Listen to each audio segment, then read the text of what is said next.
it's been nearly 2 weeks after the bombshell headlines about Harvey Weinstein surfaced. Now, his brother Bob Weinstein facing sexual harassment accusations of his own, bringing more light to the so-called boys club culture spread across multiple industries. Well, here to tell us how women can reclaim their power in a male-dominated workforce is Holly Caplan, author of Surviving the Clique.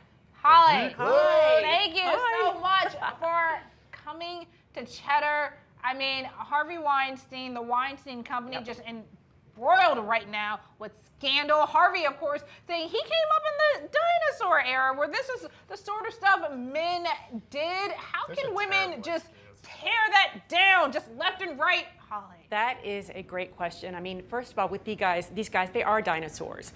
So they get a hall pass. They're like, oh, but they came from that era or that generation, so it's okay. So it sets a legacy for men coming up behind them to say, it's okay, because if Harvey did it, then it's okay for me to do it. So that's something we really have to bring. Well, and also we just came on the backs of, the 1-year anniversary of the famous Access Hollywood tape, being leaked out, where the president, of course, talked about, basically sexually assaulting a woman on tape with Billy Bush. And then he came out saying, listen, this is all locker room talk. There's no big deal. And then we had a lot of President Trump supporters saying the same thing. All guys say this stuff. They don't mean it. They're just kind of, joculating with their friends. So has that kind of changed and shaped the work culture as a result of that?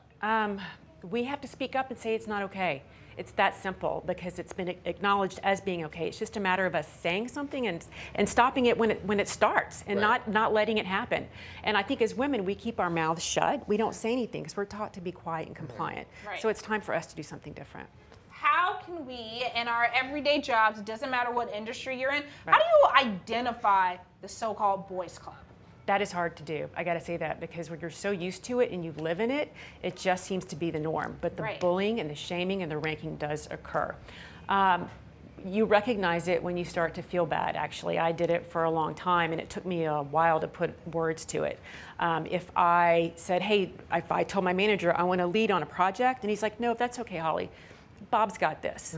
And I was like, well, that's kind of funny. I think I could do this better than Bob, but Bob keeps getting this job or this project. So when you see that stuff happen over and over again, you kind of feel like you're being pigeonholed or put in a corner. That's how you know. All right, well, so you actually have broken down 5 good tips for us to kind of surviving the, this clique that's in the office right now. Number 1 is pretty much calling out the bully. And can you explain that? Got to call them out. And I say it because I didn't do it enough. I didn't call them out enough. Again, I stay quiet. So if you see something, it sounds so trite, say something and stop them in their tracks. And what's the best way to call them out on that? Is it to say it to them? Is it saying it to an HR representative? Is it to both? The boss? Okay. That's a great question. It has to be to both. You have to say it to them, which I learned to do eventually after 20 years, and you have to tell HR.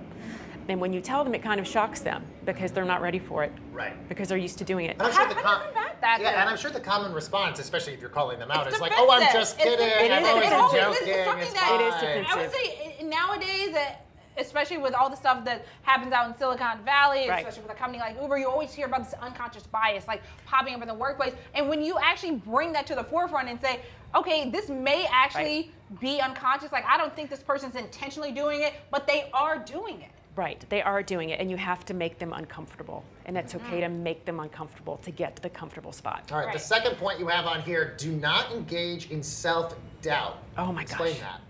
Yes, that's a big part of it because after being bullied and ranked and shamed for so long, as a woman, you start to engage in self-doubt. You're like, why aren't my ideas as good? Or why am I not as smart? Regardless of my accolades and awards, it doesn't matter. So you have to stick with what you know.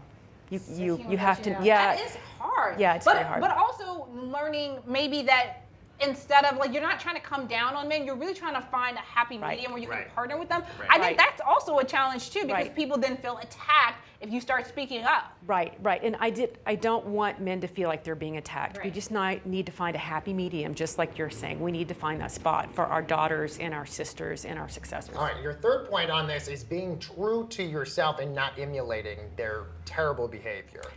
Yes, that's part of the book, because as long as I was engaged with the clique, I learned to act like them. I was the only female in management for years, and I looked around and I thought, well, I guess this is what I'm supposed to do, is act like this and be a bully. and not treat people well. And I realize that you shouldn't, because it doesn't do you any favors. It doesn't make you feel good. You're not as respected. So you really have to be aware to not do that and stick with what you know. Sticking with what you know. How important is it to have a friend, though, in a leadership position that can have your back?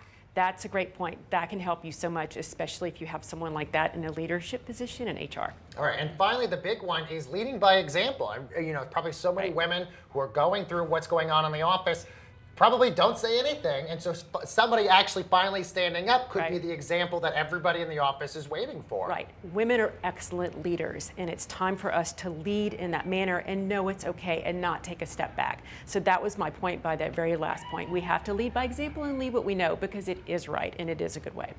Well, I think it's something that we should all be very aware of in any work environment. But it is, to your point, it's all about finding the middle ground. Right. And I mean, the only way to really call out the boys club is to bring it to the forefront. Well, and the hope is my hope is with Harvey Weinstein and so many of these other stories we're seeing from other people in corporate culture, that now that people are talking about that, and now that you, with this book and all these other things, that now more people are starting to realize that it affects a lot more people than just celebrities. It's happening in every workplace everywhere. Everyone. It's not just Hollywood, it's everywhere. Right. So this great level of awareness is the best thing we could ever do. Greatest level of awareness. All right, thank you so much for joining us. It's Holly Caplan, author of Surviving the D-Clique.